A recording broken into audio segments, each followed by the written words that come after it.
सुप्रभात बच्चों। आज हम आपकी रुचिका पाठ्य पुस्तक से पाठ 3 मात्राएं पाठ पढ़ने जा रहे हैं। मात्राएं मीन्स वॉवेल्स। तो बच्चों हम शुरुआत करते हैं।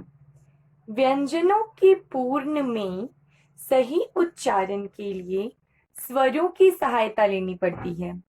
व्यंजनों के साथ स्वर अपने मूल रूप में नहीं लिखे जाते हैं। व्यंजनों के साथ स्वरों के चिन्ह ही लिखे जाते हैं और ये चिन्ह ही मात्राएं कहलाते हैं। अर्थात व्यंजन जो है वह अपूर्ण होते हैं। जब इनके साथ स्वरों को जोड़ा जाता है तब यह पूर्ण बनते हैं। जैसे और हम कह सकते हैं कि समय की अवधि ही मात्रा कहलाती है। जैसे कि बच्चों हम पढ़ते हैं अ आ बोलने में बहुत ही कम समय लगा, लेकिन आ बोलने में हमें समय की अवधि बढ़ गई। इ ई ई बोलने में कम समय लगा, लेकिन बड़ी ई की बोलने में समय की अवधि बढ़ गई। उसी प्रकार उ ऊ छोटी ऊ की बोलने में कम समय लगा, पर बड़ी ऊ को बोलने में समय की अवधि बढ़ गई। इसी प्रकार हम कह सकते हैं कि समय की अवधि ही मात्रा कहलाती है। जैसे हम कहते हैं इस और कहते हैं ईख। इस बोलने में हमें कम समय लगा, लेकिन ईख बोलने में समय की अवधि बढ़ जाती है। इसीलिए कहते हैं बच्चों, समय की अवधि ही मात्रा कहलाती है। और बच्चों एक और बात, जब भी हम किसी व्यंजन का उच्चारण करते हैं, जैसे कि क, ख, ग, घ, तब हमें अंत में अ सुनाई पड़ता है।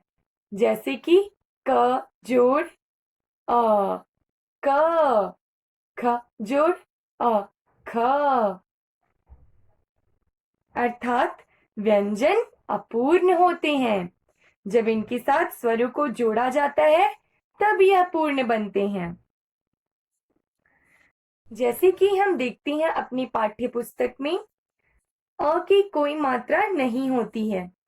क जोड़ अ, क मतलब कमल।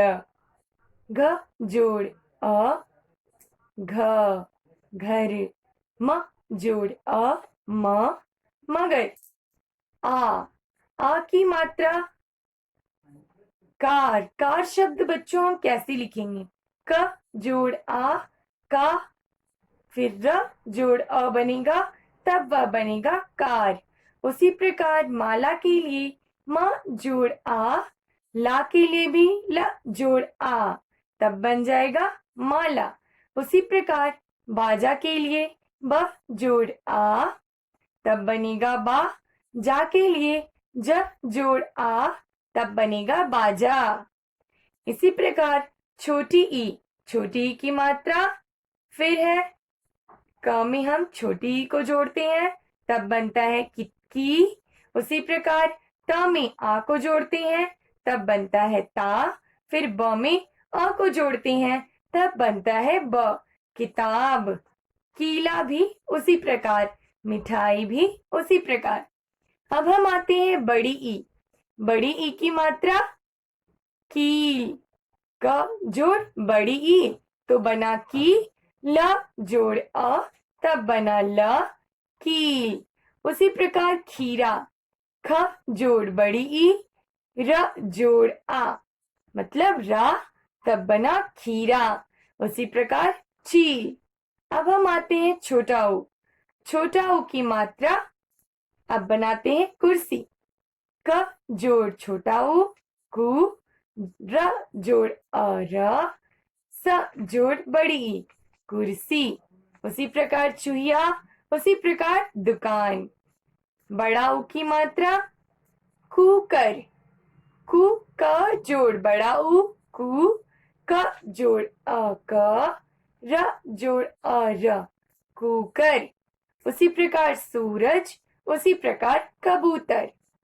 री की मात्रा क जोड़ री क्री, श जोड़ श, क जोड़ क, कृषक। उसी प्रकार वृक्ष, उसी प्रकार नृप, उसी प्रकार ए की मात्रा क जोड़ ए, ल जोड़ आ, केला। उसी प्रकार मीला, शीर। ऐ की मात्रा क जोड़ ऐ, कै, म जोड़ म, र जोड़ रा, कैमरा। उसी प्रकार पैसा, थैला।